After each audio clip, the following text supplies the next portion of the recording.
Upcycling. This is a presentation on creative transformation, fine art and sculpture meeting sustainability, ethical sourcing, and reducing our carbon footprint. This is for projects during quarantine for all ages. Upcycling is creative transformation. Upcycling is taking the problem of a consumer culture with having a copious amounts of waste, lots and lots of garbage, and finding creative solutions for it. Upcycling is part of the solution to thinking outside of the box of our current status quo.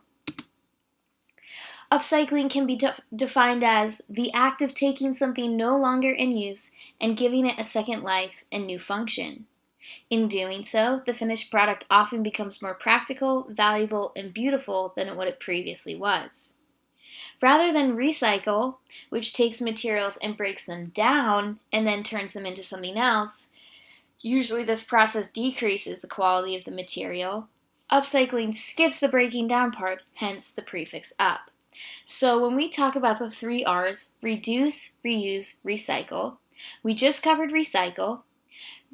Reuse is what upcycling would fall into, and then we also have reduce. Now, reducing is the best way to solve some of our environmental problems and consumerism at large. However, reusing is another great solution because we already have so much material. Instead of creating more, how do we reuse it? Well, like I said, one way is to upcycle.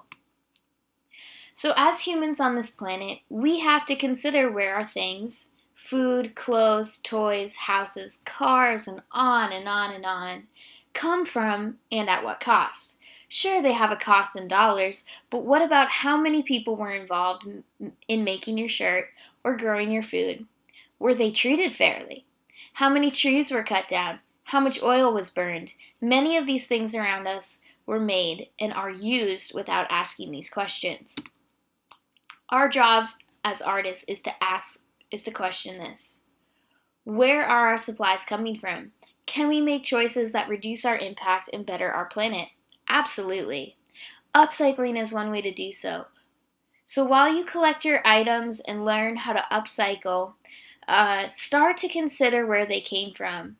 And the more creative you are at this stage, the more you challenge yourself to find items to repurpose, the more opportunities you will have when it comes time to create at the end of this video. Did you know that despite making up just over 3% of the global population of children, American kids consume 40% of the world's toys? Americans use 100 billion plastic bags annually. Enough K-cups, the single-use disposable coffee cups, were thrown out just in 2014, enough of them, to encircle the earth 12 times, and that is 2014 alone. Although only 5% of the global population, Americans, are said to use more than 1/4 of the world's energy. The average size of the American home has nearly tripled in size over the past 50 years. The sources I used are at the bottom. Feel free to check out these links and learn more. So to follow along this story, I present to you this video, The Story of Stuff. I highly recommend pausing this video, going to YouTube and looking up this URL, or visiting this website, thestoryofstuff.org. They have amazing resources that are worth checking out. This title is very descriptive of what this video is about. It is the story of stuff, where our stuff comes from, who makes it, what happens to it after we're done using it. It's a complicated cycle and it's very unfair. There are many people that are taken advantage of, and the planet is by and large the most that is exploited. The amount that Americans consume in this video covers this. The rate at which we consume products, we need 3 to 5 Earths to carry on the way we are living. Something needs to change, and one thing that can help is upcycling. Now, the first artist that I came across that was upcycling is someone named Mark Bradford.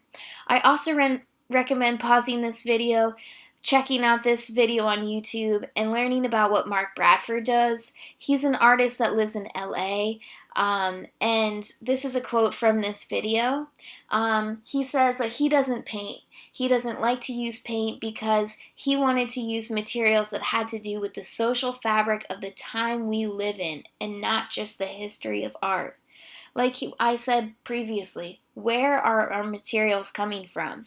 This beautiful, giant, massive, abstract painting, although it looks like a painting, it is actually a collage or maybe even a sculpture, as the color and the material is actually paper. He collects paper around the streets of LA, dissolves it into a liquid and pours it. He sands it and does all these amazing ways of layering to create these fantastic renderings of our consumer culture. Bryant Holzenbeck,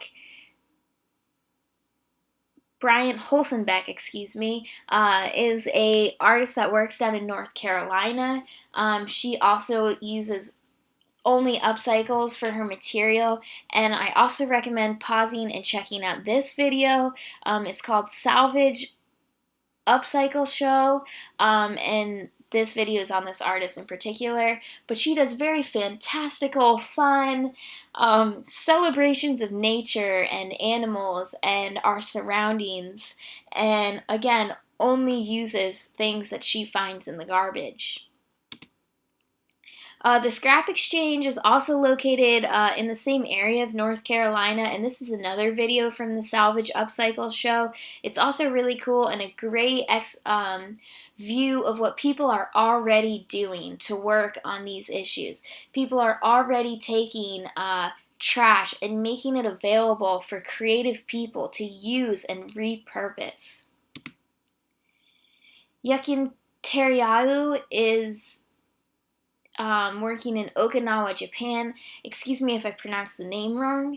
I highly recommend checking out his website. He is very prominent. He is displayed in the MoMA, the Guggenheim. He's internationally known, and he does very interesting work because he is using this traditional Japanese art of kirigami, and which is a variation of origami. Instead of folding paper, it's actually cutting paper. And he's making these very beautiful and poignant critiques on our contemporary consumer culture by making them with recycled or repurposed goods, such as this McDonald's bag that's shown here. Mobengi Butinelzi, again, sorry for the pronunciation of the name. However, he is one of my most favorite new artists that I've found of doing upcycled art. It looks like he's painting, but if you look closely, he's actually melting strips of plastic that he's laying down. So again, it's almost sculptural in these quote-unquote paintings because he is taking, again, found plastic on the streets of Johannesburg, South Africa, and melting them and layering and building up these amazing textures and paintings of that are mostly portraits. Very cool. I also highly recommend pausing this video and checking out his work.